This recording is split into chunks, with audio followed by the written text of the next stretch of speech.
and means the Yeah. Javani. Yes. Birth, death, old age, and Correct. disease. Janma, Mrityu, Jara, Vyadhi. Yeah. And why are these problems and why others are not problems? There are some 3-4 characteristics of problems that we looked at, right?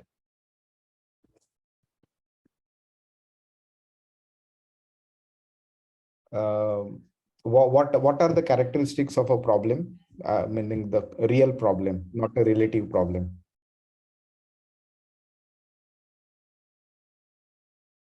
Anybody? Kiranji, welcome. We were discussing about the points that we covered last week. So would you want to give a quick recap on what all points did we cover last week?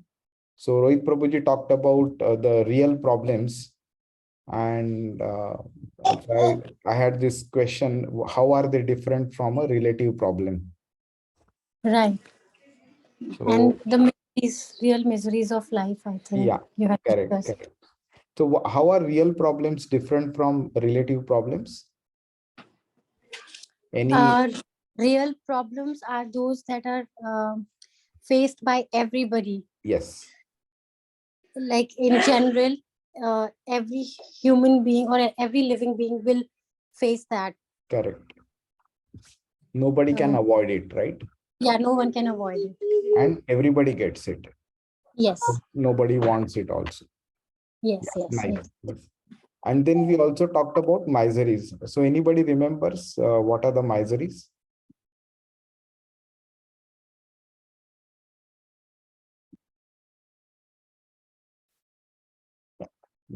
So there were 3 types of miseries, right? Adhyatmik, Adhibautik, Adhidaivik. So what are these 3? Adhyatmika misery is caused by something.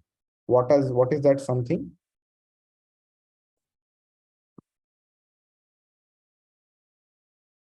No. Misery is caused by our own mind. Our mind. mind. Yes, correct. Body and mind. And Adhibautik are what? Caused by others. Other living entities. Other living. Yeah.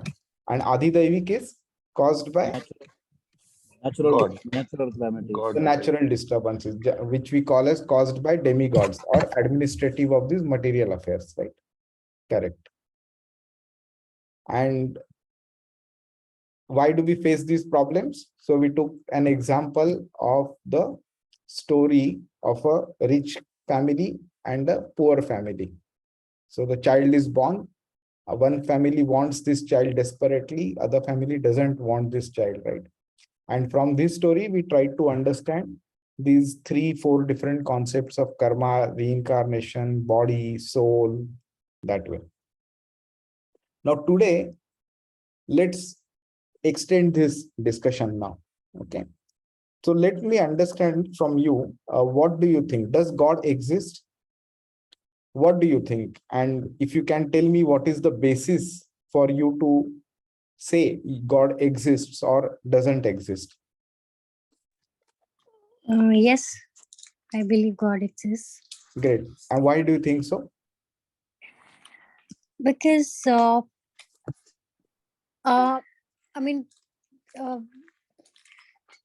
the smallest thing, like the child's birth, or like small things like the things that are not explainable, makes you think that God exists. Fine. So if somebody comes, let's say a great scientist comes and he explains you how all these things happen, then would you think that God doesn't exist? No. Then, meaning in addition to unexplainable, there must be some other reason, right? And what could be that reason? Anyone else? Deepak ji, Garima ji, Rohit Prabhu ji? I think you can feel it from the subconscious. Okay. And how do we define this subconscious? Which is the Antaratma, primarily the inner voice. Inner voice. Okay. Okay. A very good point. So let's dissect this point. So let's say there are two people. One person has been born and brought up in a family of believers, and another person has been born and brought up in the family of atheists. Now, the first person's Antaratma says God exists. The other person's Antaratma says God doesn't exist. So with this, it is clear that Antaratma is speaking that based on which the whole life is based on. And the mentality has been, set up according to our birth, our surroundings. So that cannot be the basis, right, to say God exists or doesn't exist. Because if two people have difference of opinion here, then who is true? And how do we identify that? What do you think? Garimaji, what do you think?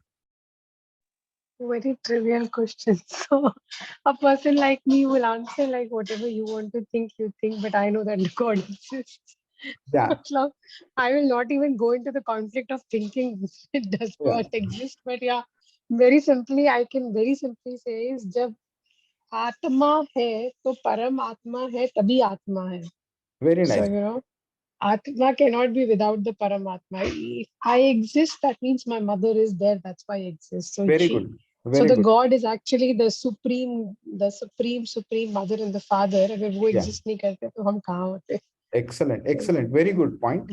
Abhi, meaning why, I'm trying to get more into the dissection of these points is for us to get a fair understanding. The foundation of our understanding should be not just sentiments, but it should be based on logic as well as evidence. So that's the reason I would like to ask you another question. So do we have an evidence that the soul exists? So if there is no evidence for Atma to exist, then how can we say that Paramatma exists? प्रभु शरीर में जो चेतना है, हाँ, that is the evidence of that आत्मा exists. Yeah. बाद में कोई मर जाता है तो हम बोलते हैं कि वो मर गया, लेकिन बॉडी तो वही है. Correct. क्या मरा, उसमें क्या गया, उसकी Correct. चेतना नहीं है. Correct. Very right. And this Chetana exists only because the soul has existence within the body. And the moment the soul departs from the body becomes lifeless. The body loses all its Chetana, the consciousness, and it's like just a lump of matter, right? So because of which we can say that the soul exists in the body. And very good point, Deepakji, you brought up. So there is one way of explaining this one. So when somebody says that ये मेरा हाथ है, ये मेरा sir है, ये मेरा stomach है, ये मेरा पैर है, so then all of these parts are individual parts, right? So ये मैं कौन हूँ? Who is this me? When I say this is my body, yeah. So soul. Yeah, exactly. And when a person passes away, we see that person's body lying in front of us, but we still say that that person has passed away. But it's obvious a question, if the soul doesn't exist and body is all in all, then obvious question would be, where has this person gone? He is in front of you. He's just died. So what makes you say that that something or that someone has passed away? Okay. So passed away is sorry. Yeah, please continue. Please So passed away is very rightly put. Passed away means from the physical world. He's passed away from the physical world to the other worlds. Yeah. And that who passes away is the soul which has passed away. Exactly. So this is more of a colloquial explanation. And when we reach the second chapter of Bhagavad Gita, when Krishna starts speaking Bhagavad Gita in the 11th verse of second chapter, we will see a kind of a dissected, a great analysis of the characteristics of the soul that Krishna has explained from verse number 11 till verse number 25 in the second chapter. So we will understand in far greater depth over there. Yeah. But here I'm just trying to explain from a logic perspective, meaning as many of you have already put your points. So let's look at the logic of creator and creation. Okay, so for that, can somebody name one thing which was created by nobody? It just came into existence automatically. Nobody created it. Is there anything that you can think of?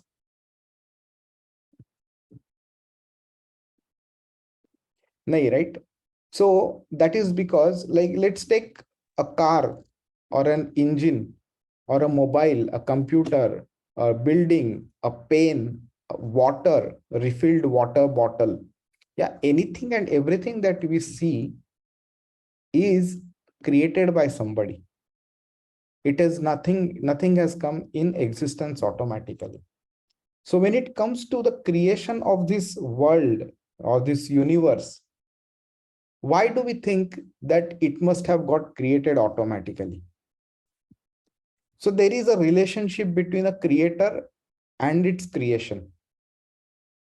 So the way normal elements or normal things in the material world cannot be created automatically, there is no logical basis to say that this material world has been created, has got created automatically. Okay. Now let's look at another aspect. For a moment, let's assume that everything got created automatically. Do you think the chance of something getting created automatically to the extent of perfection, the chance is so simple? Like, we have human body. The human body eats food with the mouth, puts it in the stomach, the digestion happens, the enzymes and the nutrients, the proteins, vitamins are extracted, and the waste is flushed out. This waste is used by other species as their own food, and they generate their own waste, and that becomes an input, a food for somebody else. And that way, this whole natural cycle is maintained. One person's food is the output of somebody else, and that somebody else's food is the output of somebody else. Yeah, look at it.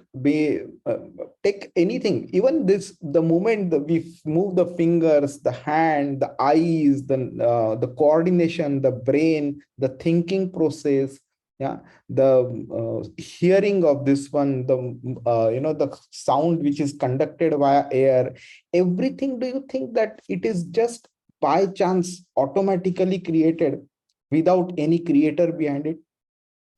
If a human being cannot accept something, if you keep a car in front of somebody and says, who created this one? Nobody created it, got automatically created. We are not ready to believe, right?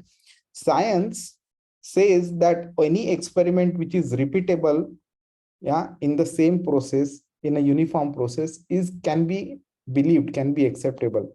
But how can science believe that something got created automatically? So then, coming to this creation of this universe, there are various theories that people have mentally concocted it. Okay, let's look at just one or two of them. So there is one thing called as Big Bang theory. So that theory, meaning I don't know the complete details of it, neither am I, meaning not inclined to understand more about it. But in a nutshell, okay, this theory talks about there was some God particle at a certain point of time. How it came into existence, nobody knows. Okay, but because they do not want to prove the existence or accept the existence of God, that's why they have created this theory of God particle. Now, what is this God particle? It is made up of infinite mass, but infinitesimal volume. That means almost negligible volume, but infinite mass. Now, this in itself is difficult to believe. Yeah. Do you have something which is infinitesimal volume, meaning this much, not even this much, you can't even see with your naked eye, but the mass is infinite. Okay, let's assume for a moment that it is true, that God particle, it exploded. It exploded, and then this universe came into existence. Now, have we seen anything getting created out of explosion? We have only seen destruction out of explosions. We have not seen creation out of explosion. Now you can look at it. I am not a physics or a science expert to comment on this one, to say that all that is nonsense. Yeah, they may have their own experts, they may have their own beliefs as well, they may have their own theory. But here I'm just trying to work through it logically to say that the theories that they propound are not so sensible. There are many logical questions for which they do not have answers, but they create more and more theories to suppress these questions. Now, there was one, it's a joke. It's not that has actually happened. So one day a scientist told God that, God, you created this earth, but we can also create it. We don't need your existence. So God said, okay, fine, you can give a try. So the scientist bent down and he picked up some sand in his hand. And he told God that, God, see this, from this sand, I will create a whole earth. So God laughed and God told him, can you please put that sand down back to where it was? He asked why. God said, because this sand is also created by me. Now the point is, can something be created out of nothing? Nothing which is made up by this, meaning made up by somebody else. You create something out of nothing by yourself, and from that you try to create the whole world, then it can be understood that there is something, that knowledge has some value. You are utilizing somebody else's created matter and material, and from that you are trying to create something, and then you are saying this is my invention and discovery. But what basis, what logical reasoning do you have to say that where did the raw material for your creation come from? And this raw material, if it is a creation of God, then what you have created is just a byproduct, not a creation by itself. These are all just logical questions. Yeah. Now we said, can this be repeated? Now there is a fundamental in with respect to scientific experiments, that anything can be accepted as a principle or a theory only if the experimental evidence is available and these experiments are repeatable in the same uniform process, and only then when it produces the same results on a consistent basis, then that experiment can be accepted. Has anybody proven that a second world has been created in the same manner? When this question is asked, then people come up with logical reasoning, their own reasoning, saying that this doesn't happen every now and then. It's a once in a billion, trillion years that it happens. But then when they did not exist and the world was created at that time, they are fine to believe that what happened billions of years before their birth, they are aware of what exactly happened, and we are supposed to believe it. So this is the logical reasoning that they provide. Now come to the most important question. Fine, let's assume for a moment that scientists can explain how the world was created. But can the scientists explain why was it created? Would they know the reason behind its creation? That they will never be able to tell. And for that, let's take a small example. Yeah. Let's say there is a mother, and mother of say 50 years old, and she has a son of say 25 years old. And one day this mother wakes up at 4 o'clock and cooks up many dishes for the son. And the son is a great scientist, and he has created some nice device. And in this device, when he puts up all of these materials or whatever the mother has created, the device is able to dissect all the materials and is able to calculate and come up with a formula of what all raw materials ingredients was put in and what was the process applied, and this was created.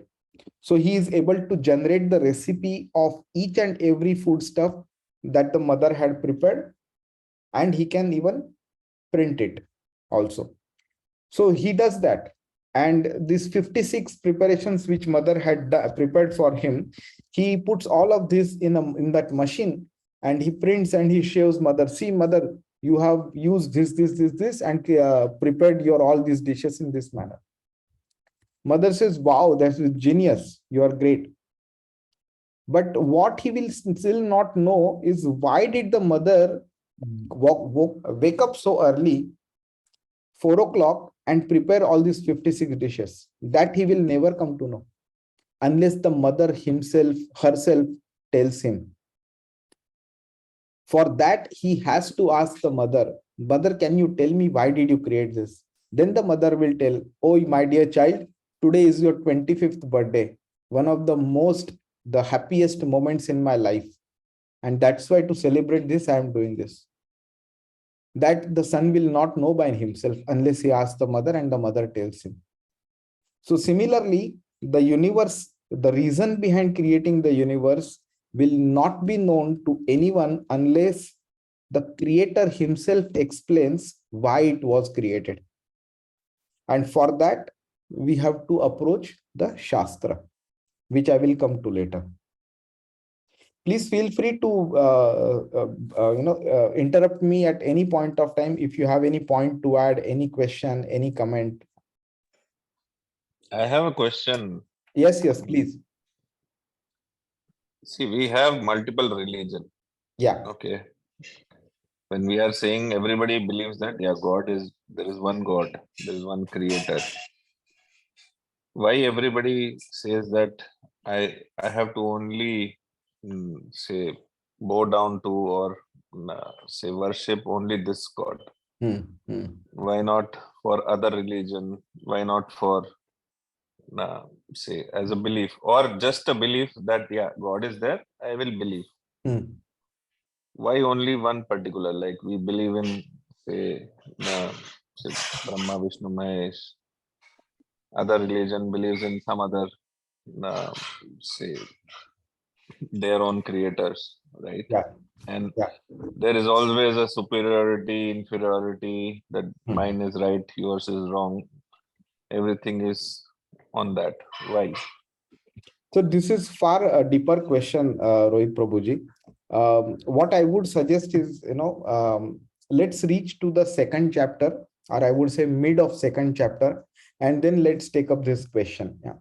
So in a nutshell, if I have to tell, it is more of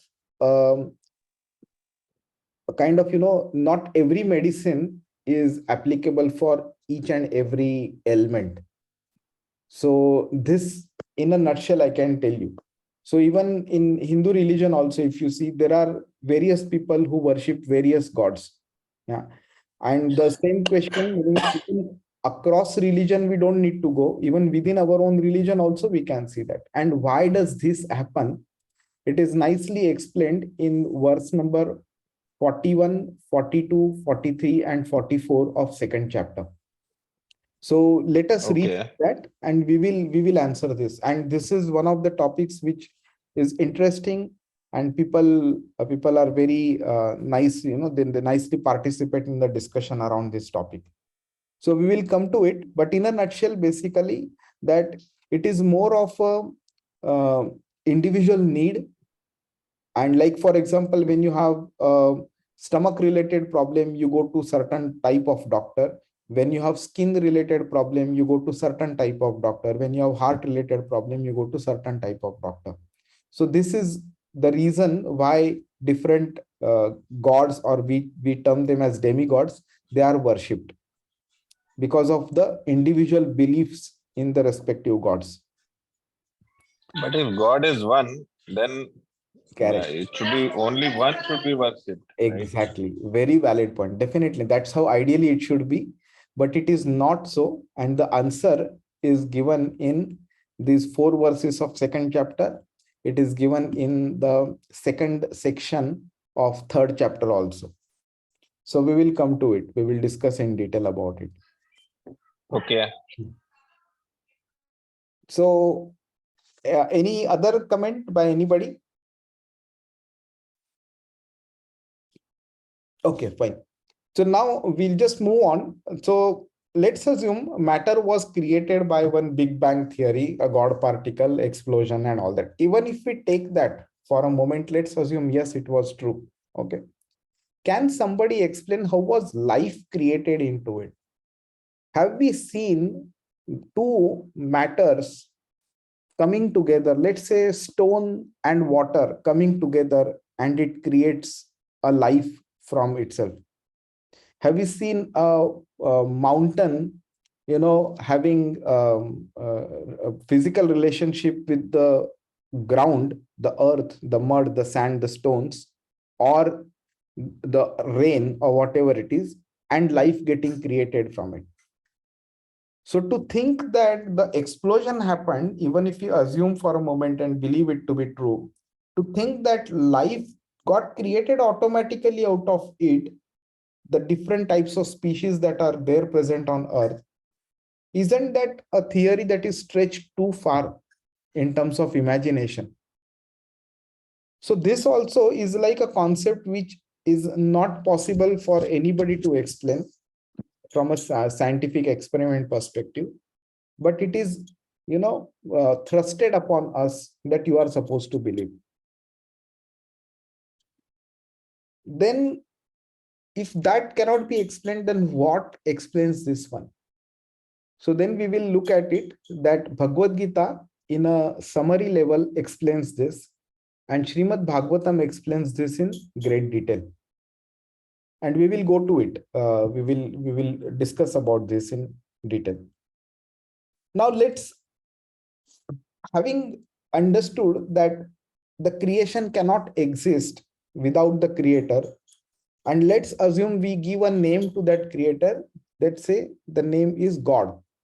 Name of that person or name of that entity is God. So what, according to you, is God? Who is God? What do you think is God? How do you identify God?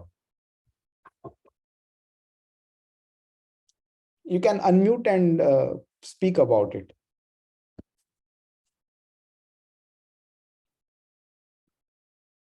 Anybody?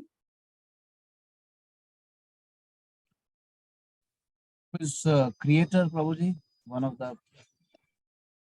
So meaning, what is the definition of, like, if I stand in front of you and if I say, okay, I am God, will you believe me? So you will obviously not believe me, right? Why? Because you have a parameter applied on my statement, on myself, which results into false, because of which you say it is not true, and because of which I'm not God. So if God himself comes in front of you, will you be able to identify him as God? So what would be the basis on which you would say that so and so characteristics, if somebody displays, then it is God, otherwise it is not God? Or according to your current understanding, whom do you think is God? What is your definition, and who do you think is God?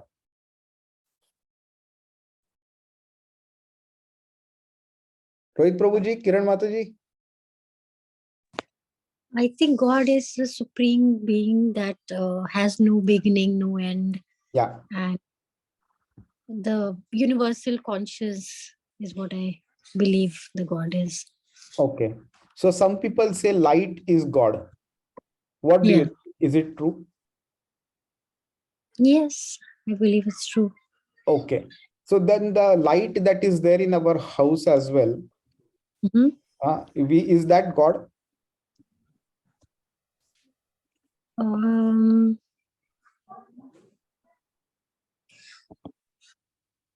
Maybe present representation of God, maybe. Okay, okay. And Garimaji, what do you think?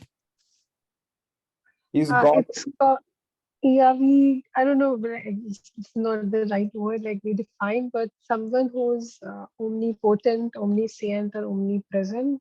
Correct, correct. So these are the like some characteristics, like somebody who knows the past, present, and future of each and every living entity. Yeah, somebody is present everywhere or can be present everywhere whenever it wants. Right? So these are like few characteristics, right? And how do we understand who is God? So there are these three parameters: Guru, Sadhu, and Shastra. So Guru is basically somebody who has seen the truth, who has understood the truth from another Guru, and that way something which we call it as parampara, it goes from until the final God. So the God himself teaches something to somebody, and then he cascades this knowledge down and becomes a guru of somebody, and then that person becomes a guru of somebody. That is what is called as parampara. Then there is a sadhu who also understands the truth, and then there is the word of God, which is we call it as shastra, scriptures. I'll keep this point just at this level itself. We will go in far, far greater depth when we start studying Bhagavad Gita. Now, at a summary level, we'll just try to understand why we should study Bhagavad Gita and why not each and everything else. So Bhagavad Gita is a summary of all Vedic scriptures. And in Bhagavad Gita, in the 15th chapter, 15th verse, Krishna says, Vedaishcha sarvair aham eva vedyo. Meaning, if anything and everything needs to be understood from Vedic scriptures, it is Krishna who should be understood. Yeah, if one tries to read the complete Vedic scriptures but doesn't understand who Krishna is, then Krishna says he has not understood anything. Okay, in the Gita Mahatmya, it is said that the Vedas are like a cow, and Arjun is like the milkman. So Arjun has milked the cow, and via Krishna, he is helping us get the Bhagavad Gita, which is the milk of the cow. Now, in Vedic scriptures, just imagine for a moment that we have 4 Vedas, 108 Upanishads, many Samhitas, Mahabharat, Ramayana, Shruti, Smruti, these different branches are there. And all of this put together, millions and millions of verses are there. Puranas, 18 Puranas are there. Practically speaking, it is impossible for us to read, understand, and apply all of this in our life. Yeah. And that is precisely why Lord Krishna, at the start of Kali Yuga, spoke Bhagavad Gita, which is specifically meant for people in Kali Yuga. So that because in Kali Yuga, the life of a person is less, is very short, and that's why we will not have too much of time available to read all of these scriptures.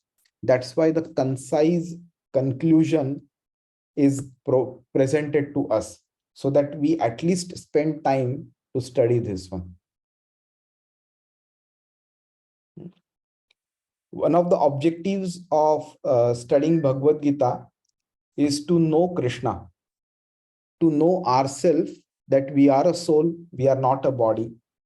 We should understand our relationship with him and how to attain him. We should understand that as a goal. So all of these put together becomes the purpose behind studying Bhagavad Gita. And Bhagavad Gita is considered to be the ABC of our spiritual studies. So Srila Prabhupada, who is the founder of ISKCON, he used to say that Bhagavad Gita is like doing graduation. Understanding, studying Srimad Bhagavatam is like studying, doing post-graduation. And then there is another scripture, Chaitanya Charitamrut, studying that is like doing PhD. So it doesn't end at Bhagavad Gita, but Bhagavad Gita provides us a great foundation by which we can understand the fundamentals and who Krishna is. And then the remaining aspect can be understood by studying Srimad Bhagavatam. Now, this actually can be taken much further. Even at a logical level also, we can speak a lot about these aspects that we talked about. But I'm just keeping this to bare minimum. In case you have any point to add, any questions around this one, please feel free. Now that we have almost 15 odd minutes available with us, I would then like to touch upon Mahabharat at a summary level, and maybe from next class onwards we can start Bhagavad Gita itself. Is there any point you want to add, any suggestion, any comment, feedback, any question?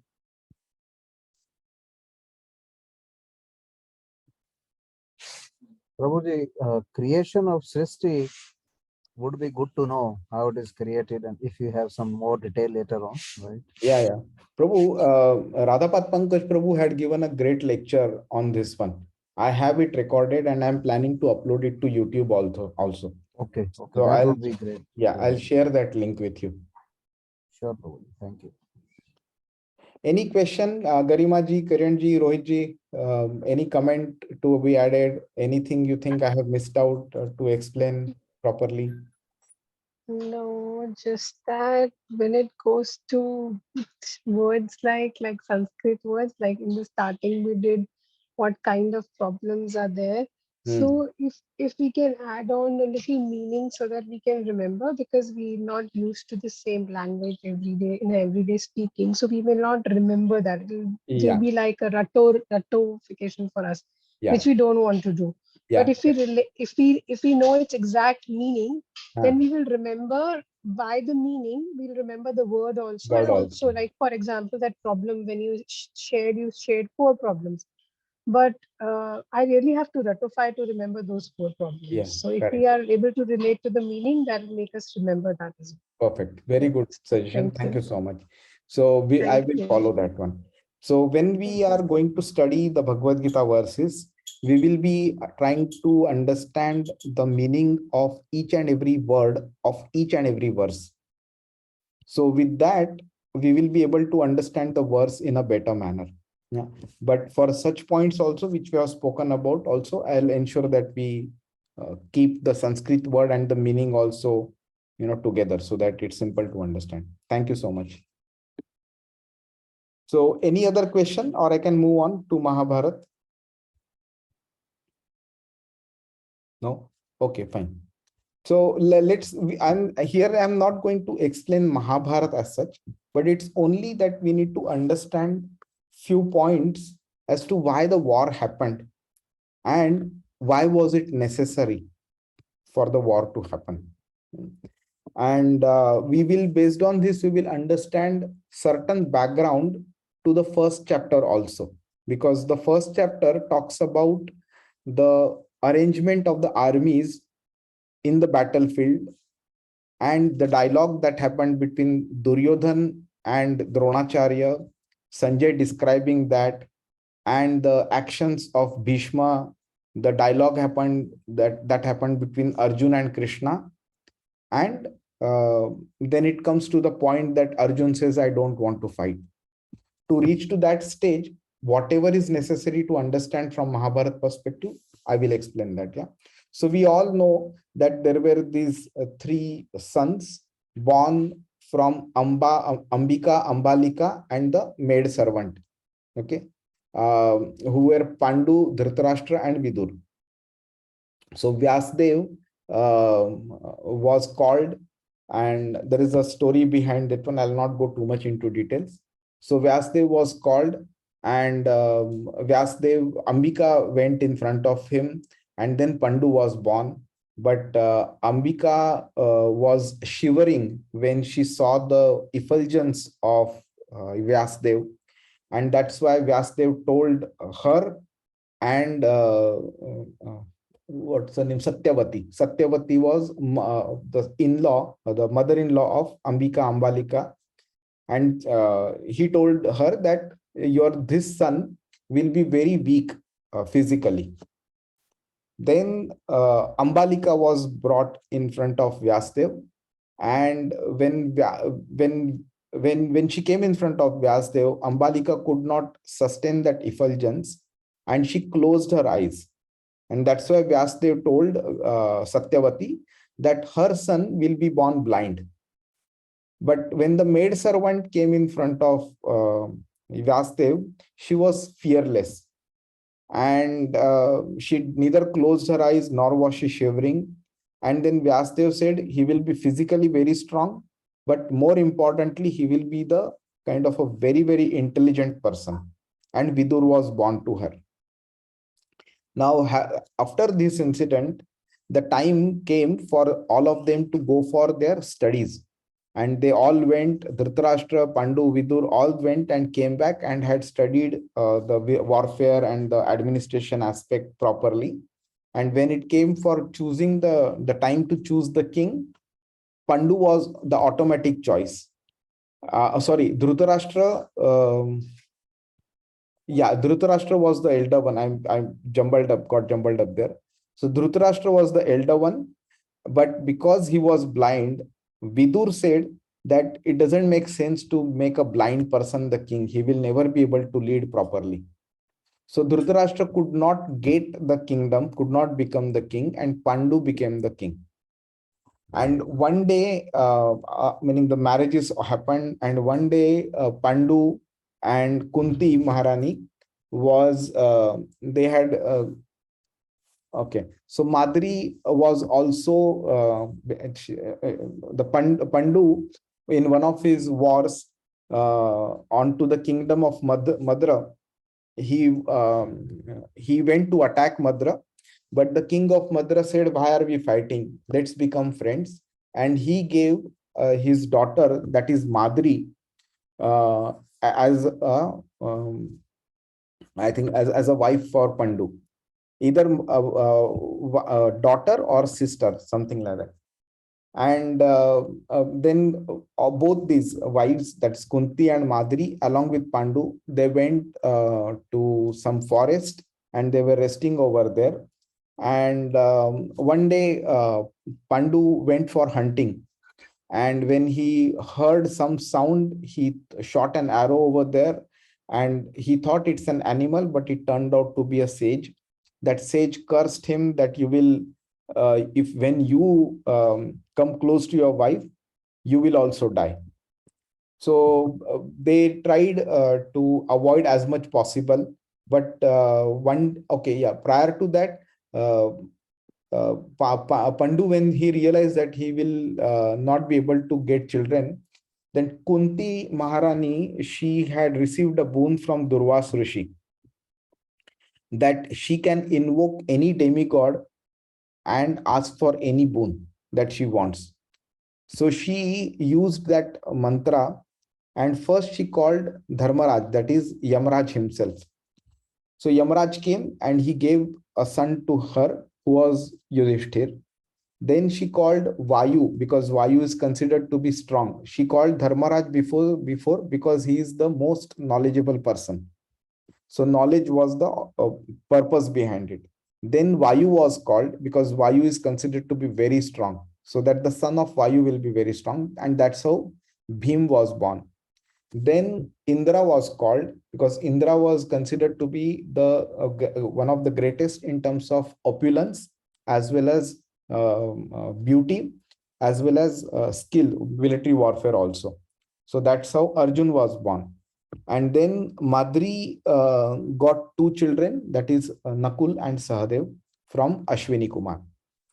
Now, one day after having these children were born, one day Pandu could not control himself and he came close to Madri and he died there. After the death, All of these, Kunti, Madri, and Madri went on pyre with Pandu as Sati. So Kunti, along with 5 sons, she came back to Hastinapur. Now, when Pandu had gone to the forest, Dhritarashtra was ruling as the king. He was not the king, but he was a representative of the king. And after Kunti came back, the children were too small to become the king. So Dhritarashtra continued to remain as a representative of the king. So that point was always disturbing Dhritarashtra because he wanted to become a king. Vidur did not allow, and even now as well, he could not become the king because he was a representative and not the king itself. So what he started doing is he tried to fulfill his own dream via Duryodhan. So he was thinking that because I'm the representative, if Duryodhan becomes the king tomorrow, then I at least can see my dream being fulfilled via Duryodhan. And he continued to tell Duryodhan and teach Duryodhan that you are the future king. And Duryodhan used to consider, because of his association with people like Shakuni, Duryodhan used to consider the Pandavas as their enemy because they were the only ones between him and the throne. So Duryodhan continued to perform many misdeeds. Yeah? So many of them, they're poisoning Bhima with in the kheer and trying to kill him. Then the Lakshagraha incident and various things were there.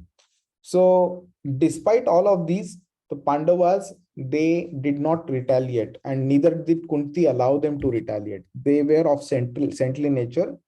Tolerance was automatic for them. Now, this went to the extent that when the choosing of the crown prince came up, then it was obvious that Duryodhan and Yudhishthir could not remain together. So that's why they divided Hastinapur into 2. And there was one area which was completely abandoned. There was nothing that grew over there in terms of vegetation. And that portion was given by Dhritarashtra to with Yudhishthir. But despite that, being Krishna on their side, they cultivated and made that into a fledgling kingdom. And very well, the kingdom was set up properly. And when Indraprastha was created, then when the Rajasuya Yajna happened and the crown, meaning, making this one, Yudhishthir as a Chakravarti Samrat, the Samrat of all the kings around, when that came up, Duryodhan saw the palace and he was very much jealous of Yudhishthir and the Pandavas, saying that they created this out of absolutely meaning nowhere, and my palace is inferior compared to them. So Shakuni tells him that let's invite them for a game of dice, which, being a Kshatriya, neither will Dhritarashtra disallow nor will Yudhishthir say no to it.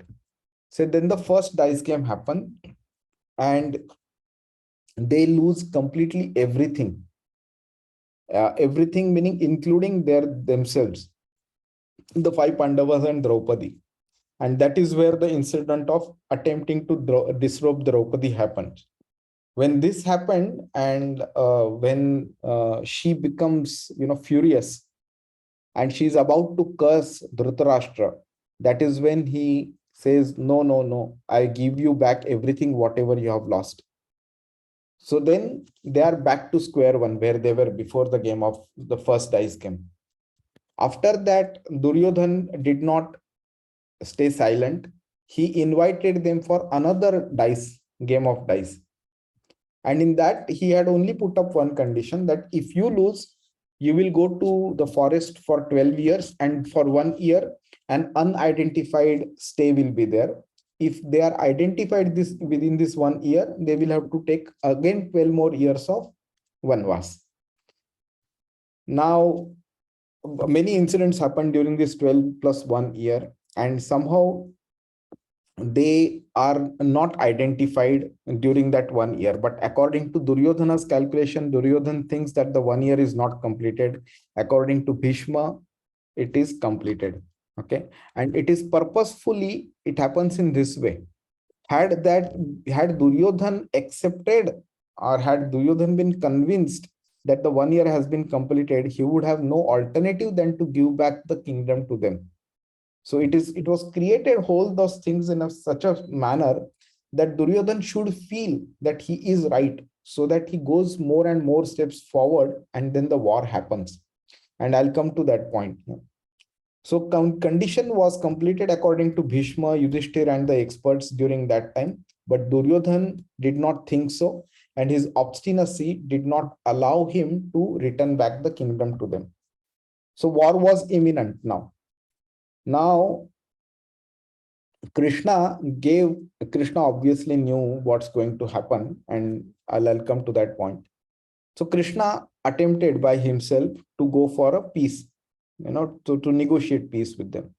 So we all know, right? During that time, Duryodhan tried to coax Krishna a lot, but Krishna says, that I cannot stay in your palace. I cannot eat food with you because you are neither my friend nor you owe me anything, nor I owe you anything, or something like that.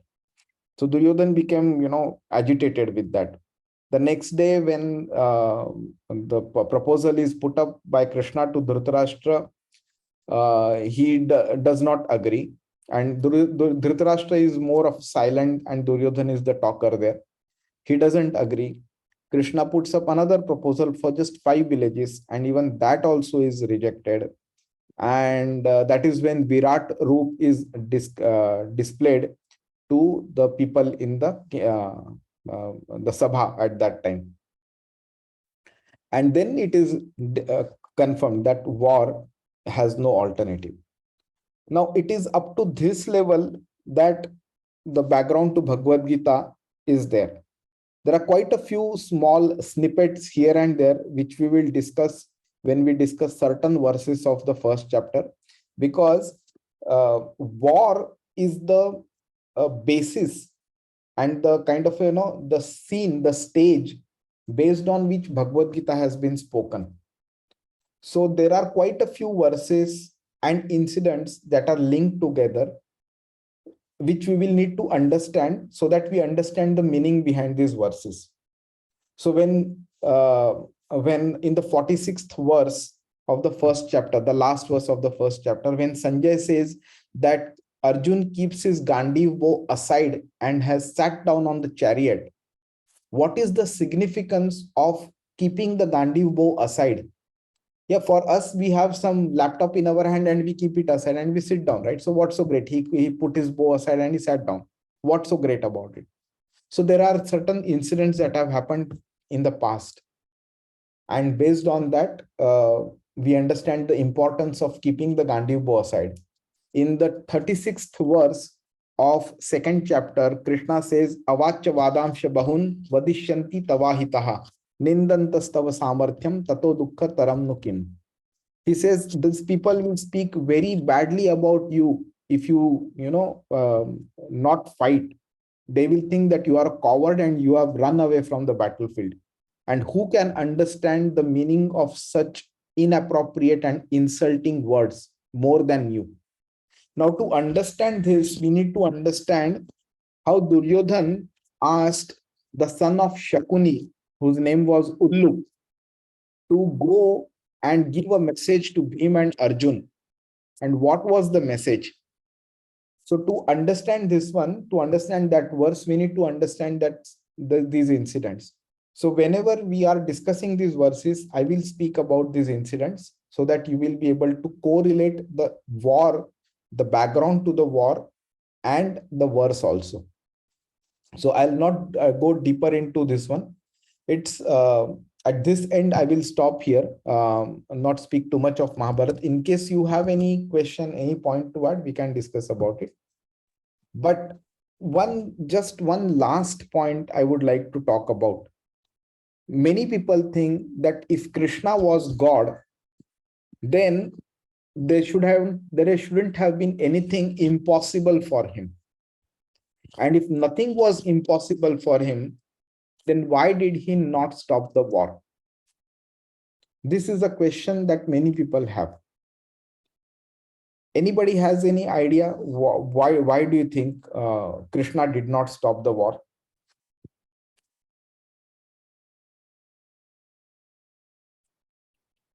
Anybody? Prabhuji, Bhagavan Krishna has tried on behalf of Pandavas. He went to Duryodhana and asked for 5 villages only so that they can rule. I think Bhagavan Krishna has tried from whatever possible options were there. Yeah. I understand that it was written like उनका तो उद्देश्य था कृष्णा का to come and he was sent to do this job to give Gita to the world. तो Mahabharat was रची गई थी मतलब ये तो this was destined to happen. So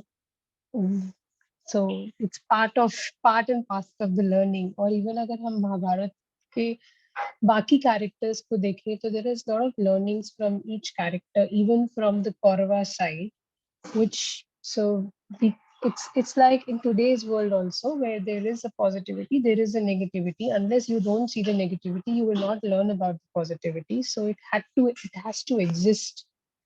I don't think so. It was not because Krishna wasn't able to stop it. Krishna came here to make it happen. Yeah, to a certain extent, quite a few points are valid. One of the things we need to understand was Mahabharat happened at the end of Dwapar Yuga. The purpose behind Mahabharat to happen was the quality of intelligence of the people in Kali Yuga would actually be very low. Now, for such people to explain the theory, it is best described via stories. So that's why when the Lord wanted to propound a kind of a theory of how to lead your life and how not to lead your life, the Vedic text wouldn't have been so easy for us to understand. And that is why a drama like Mahabharat was necessary. So I purposely used drama. And why is that so? If you study Garga Samhita, you will know that prior to Mahabharat happening or prior to Krishna coming on earth, what activities happened? How did Prithvi Mata go up to Brahma and asked him to eradicate these sinful kings, kings with sinful behavior? Brahma went up to Vishnu, and Vishnu said it was not, it was Shirodakshai Vishnu, and asked him to come down and eradicate these people. Shirodakshai Vishnu said, it is not me who will come now, it is Krishna himself will come at this time. And then all, including Shirodakshai Vishnu, Brahma and various other demigods and Prithvi Mata, Narad Muni and so many people, all of them go to Krishna's planet and they invite him over there. And then Krishna accepts their invitation and he says, and he allocates a role to everybody. And that is when who will become Dhritarashtra, who will become Duryodhan, who will become Devki, who will become Vasudeva, and all that is decided at that time. This is all, it is written in Garga Samhita. And it is purposely done at such a time so that by the end of Mahabharat, when Kali Yuga starts, people will be able to remember and understand the purpose behind these incidents and will be able to lead a proper pious life. And what you said about it's a kind of a, destined tha. So yes, it was more than destined. It was decided by Krishna that it will have to happen in this particular manner. So one of the objectives was to set a right example for people in Kali Yuga in terms of how to lead your life. Now, this best can be talked in terms of theory, But if that is not understandable, then it better be described via a drama, which is Mahabharata. And even better than that could be a somebody who is leading the life or leading the people in the right manner. And that is why it was necessary for a person like Yudhishthir to be enthroned, so that he teaches people by his own example, and he leads the people in a pious manner. And to be able to enthrone Yudhishthir, it was necessary to eliminate wicked elements like Duryodhan.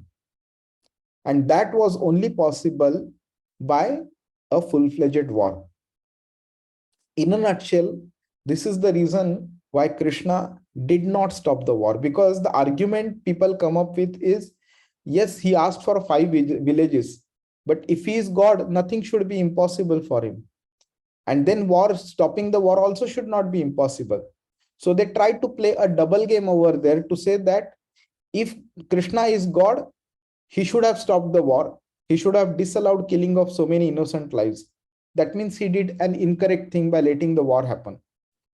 And if he couldn't stop the war, that means Krishna is not God. So ek patthar se both the birds can be hit. But the real purpose behind this is, as it is mentioned in the 8th verse of 4th chapter, Paritranaya sadhunam vinashaya cha dushkritam dharma samsthapanarthaya sambhavami yuge yuge.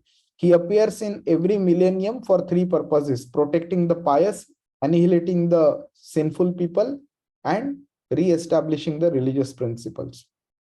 So protecting the pious and annihilating the miscreants is possible via the war. And during the war, he spoke the Bhagavad Gita also, which was the re-establishment of the religious principles also.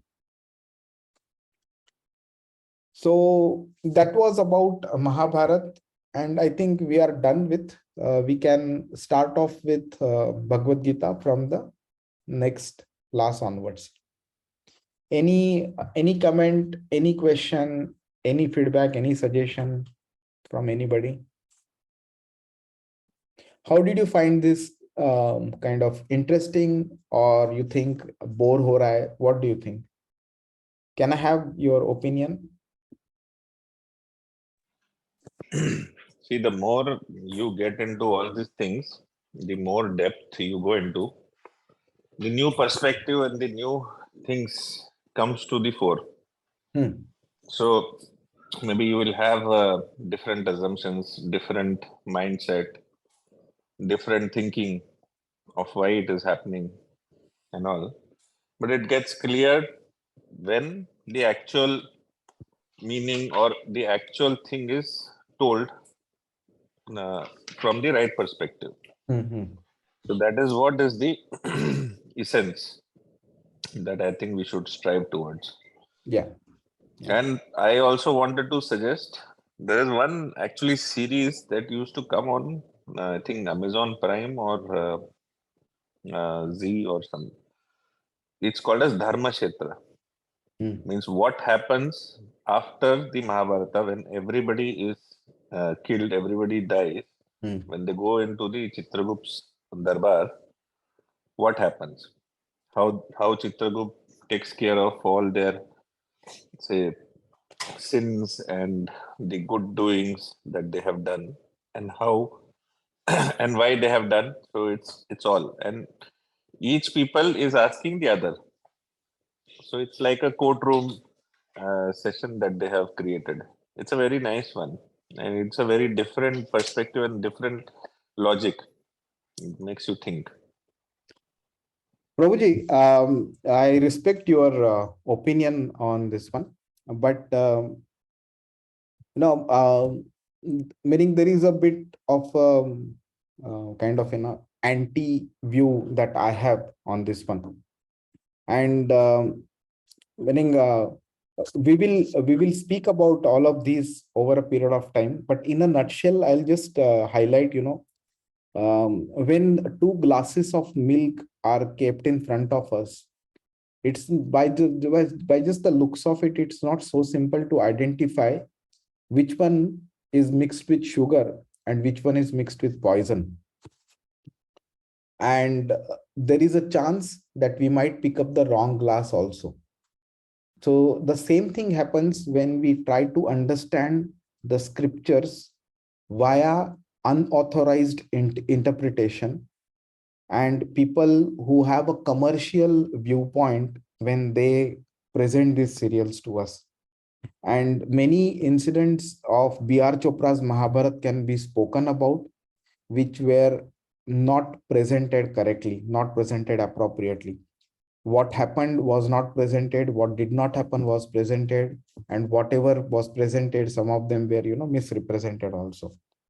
So one thought around this one is, when we want to, take admission in a college, we always validate who that college is, what is the reputation, how are they teaching, how are the laboratories and other facilities, the students, how are they faring after graduating from that college, right? So when we want to take material education, which is only applicable for one life, we take good efforts to find out the right source of knowledge. So when it comes to spiritual education, we should be actually more serious and more conscious, because this knowledge remains with us life after life. I'll stop at this particular point itself, but it's a good topic to discuss about, because I've heard about Dharma Kshetra. I have also seen one of the parts also. There is a good amount of misrepresentation there, and where what exactly happened is mentioned in the Mahabharat, the Uttarardha also. It is mentioned in Srimad Bhagavatam also, but nothing like this of Chitragupta's kingdom and all that has been mentioned. In fact, it's the other way around mentioned, that Yudhishthir goes to Indra's place and what happens over there. And when Krishna comes to Indra's place again to meet Yudhishthir, what happens over there. So we will discuss now. The time is also not sufficient, but maybe some other day we will discuss about it. Sure. Anybody, Deepak Prabhuji, Garima Mataji, Kiran Mataji, any suggestions from your side? Or can we wrap? Prabhuji, it is very well, and you have taken from basics to now you are entering into more into the background of the Bhagavad Gita, I think, right? Yeah. So I think it's the right the process you are taking through, and now I think Prabhu, we are going well, and Okay. by asking questions, I think you are keep on checking whether we are not sleeping. Right? Good one. Yeah. No, I think probably interesting, and yeah. Thank you. Garimaji, Kiranji, any feedback from your side? No, all good. I guess I don't remember, but yeah, it was nice of you to ask questions and check that we are what we are up to, and are we listening or not. So that just keeps us vigilant also. So that's nice. Thank you. Okay. So we'll start from Bhagavad Gita, next chapter, and Next Monday. yeah. Okay, fine. Just Okay, one point, fine. I have sent a message to the group that we will chant the whole of Bhagavad Gita on Sunday, 4th December. So please join. And it's a very auspicious day. Gita was spoken by Krishna to Arjuna on that day. So it's good to start our learning of Bhagavad Gita with such an auspicious day and an auspicious activity, and take the blessings of Lord Krishna so that we can understand Bhagavad Gita better. Okay. So thank you all. Hare Krishna. See you next week. Thank you. Hare Thank Krishna. you. Thank Hare you. Krishna. Good night. Good Good night. night.